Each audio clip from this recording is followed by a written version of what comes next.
Rome. For generations of Romans, Epiphany, not Christmas, was the holiday season's main day for receiving gifts.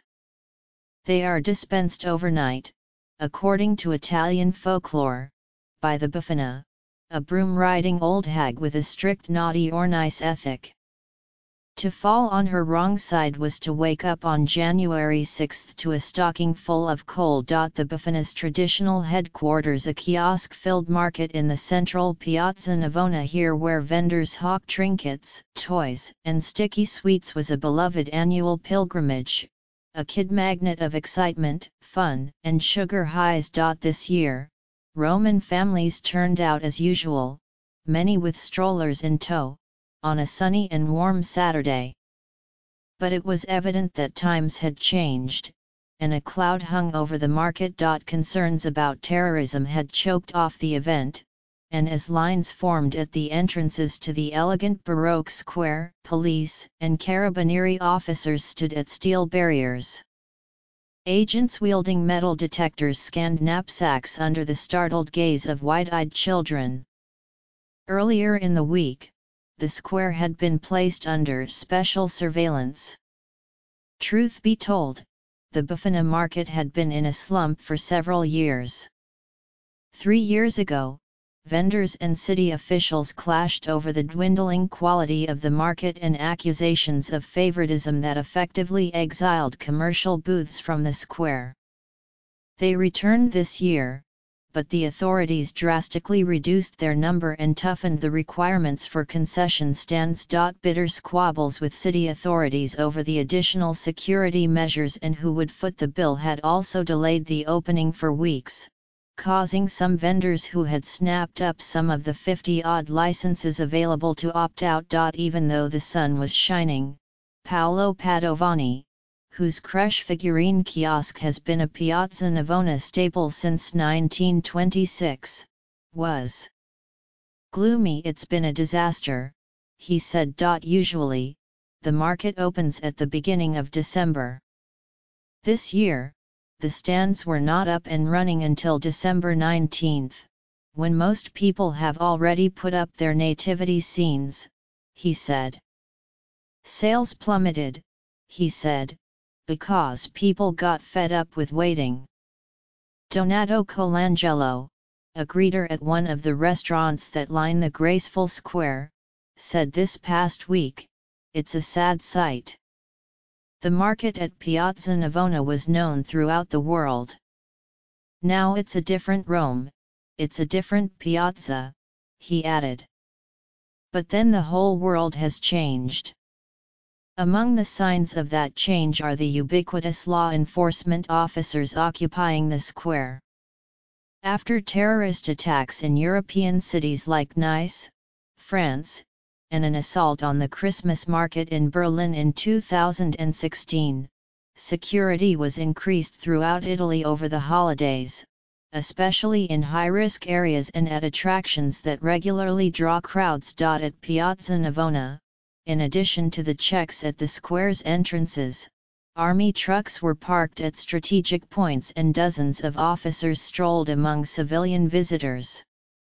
But the tight security was not daunting to some Roman families making the annual pilgrimage. Alessio de Gregori, an optician, said he had not thought twice about going with his family, including 2 small children in strollers nowadays.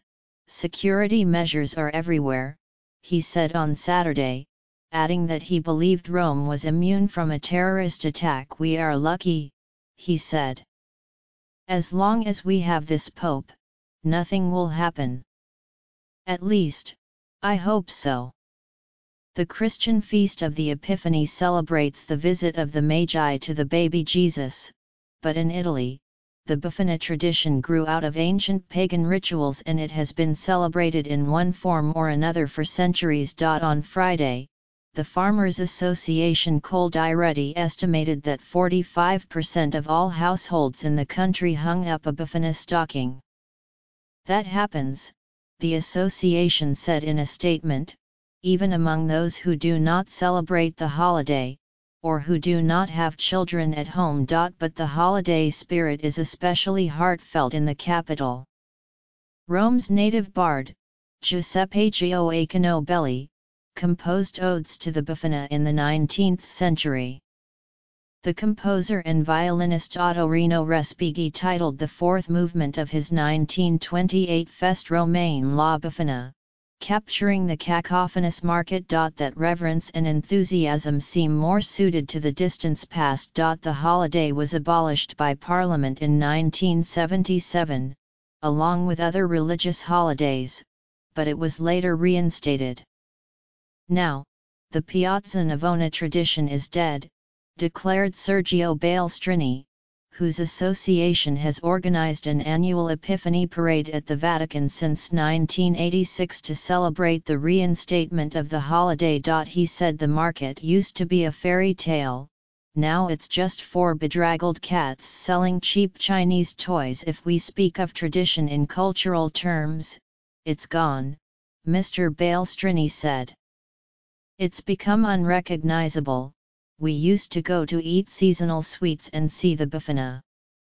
Now the important thing is to sell. Some critics compared the situation at Piazza Navona to Rome's Christmas tree, which was nicknamed Spalacchio, or mangy, because of its sad, spindly appearance. The tree, mocked on social media, has since become a cyber sensation, and city officials are expected to decide on its future on Monday. The Italian news media have reported that the tree, in Piazza Venezia, could be consigned to the National Contemporary Art Museum, or transformed into a wooden hut for women to nurse their babies, most likely not in the piazza. Previous city administrations had raised the alarm about problems with the Befana market. In 2014, it did not open because of the dwindling quality of the market and its products, as well as questions about the kiosk concessions. Critics claimed some vendors had been given a monopoly. Cultural events were substituted for the commercial kiosks, but Romans agreed that they just weren't the same. Rome always had a feast of the Befana. We didn't have Santa Claus growing up. That came later, said Sabrina Alfonsi, the Democratic Party president of Rome's first municipality since 2013. Ms. Alfonsi tried to re-qualify the market by opening up the criteria for the kiosk licenses, but she was unsuccessful.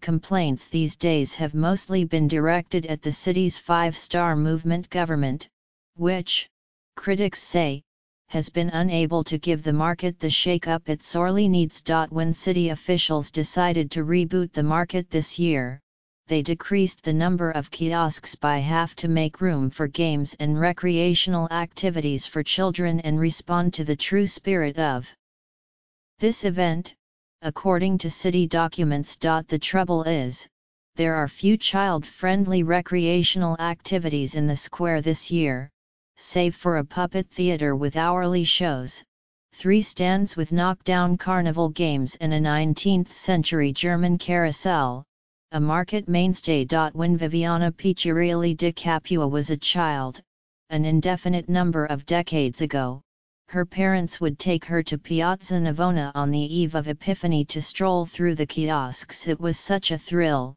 but we had to rush home before 9 o'clock.